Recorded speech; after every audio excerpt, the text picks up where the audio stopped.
এখনও 1 টাকাও পারিশ্রমিক পাননি চিটাগং কিংসের ওপেনার পারভেজ হোসেন ইমন। চেক হাতে পেয়েছিলেন ঠিকই, তবে অ্যাকাউন্টে টাকা না থাকায় ব্যাংক থেকে 2 দফা শূন্য হাতে ফিরেছেন জাতীয় দলের এই ওপেনার। বিসিবিকে মৌখিকভাবে অভিযোগও করেছেন ইমন। দল থেকে বেরও হয়ে গেছেন তিনি। কোনো ব্যাখ্যা না দিলেও টাকা না দেবার কথা স্বীকার করেছেন ফ্র্যাঞ্চাইজিটির মালিক সামির কাদের চৌধুরী। একের পর এক অনিয়মে ক্ষত বিক্ষত বিপিএল এর এবারের আসর। পারিশ্রমিক ইস্যুতে দুর্বার রাজশাহীকে নিয়ে কম জলঘোলা হয়নি। এবার সে তালিকায় যোগ দিল চিটাগং কিংস।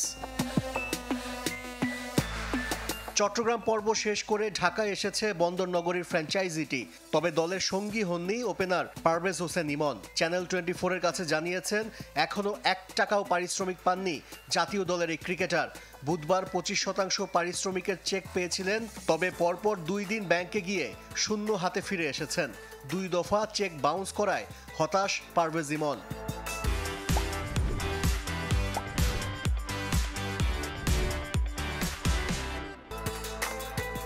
বিসিবিকে মৌখিকভাবে জানিয়েছেন টাইগার ওপেনার। শনিবার বোর্ড সভার আগে লিখিত অভিযোগ করবেন পারভেজ ইমন।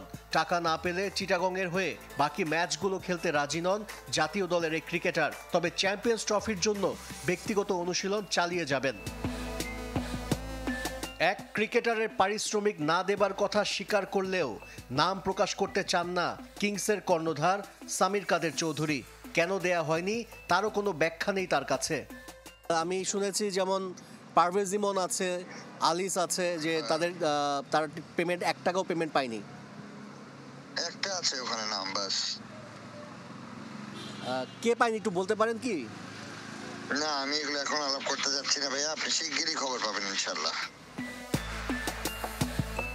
এর আগে দলটির লঙ্কান রিক্রুট বিনুরা ফার্নান্দোর পারিশ্রমিক নিয়ে গুঞ্জন উঠেছিল। গণমাধ্যমে প্রচার হবার পর তড়িঘড়ি করে কিছু টাকা দিয়ে বিদেশি ক্রিকেটারের মুখ বন্ধ করে চিটাগং কিংস। বিপিএল এর শুরু থেকেই চিটাগং কিংসের অব্যবস্থাপনা প্রকাশ পেয়েছে। এবার পারিশ্রমিক ইস্যুতে টুর্নামেন্টকে আরও দূষিত করল ফ্র্যাঞ্চাইজিটি। আশরিক রুদ্র, চ্যানেল 24, ঢাকা।